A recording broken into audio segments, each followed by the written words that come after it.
Hæ.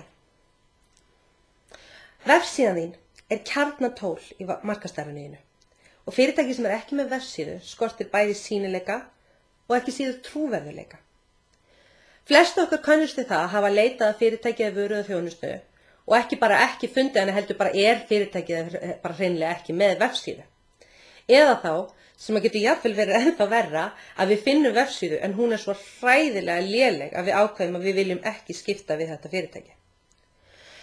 Vefsíðan skiptir máli á ýmsum stigum markaðsferlisins og það ber þess vegna að vanda mjög vel til verka.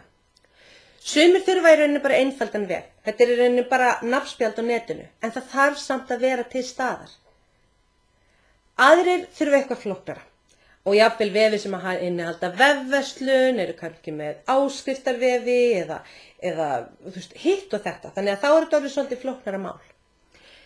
Því betur sem að þú ferð undirbúin til vefhönnuðarins þíns, því betur gengur verkið og þú kemur til að spara mjög mikinn tíma og mjög mikla peninga.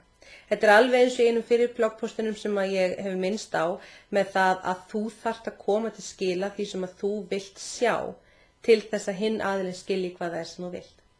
Mundu samt náttúrulega líka að þarnast að vinna með fagmanni eða átt að vera að vinna með fagmanni og hlustaðu á það sem að vefaðilinn hefur að segja.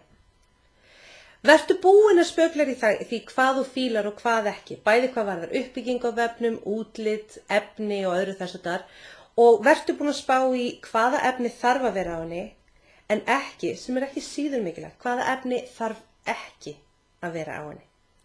Á vefsíðunni gildir almennt hin gullna regla sem gildir í svo mörgu öðru að less is more, hafðu það alltaf á baku eyrað.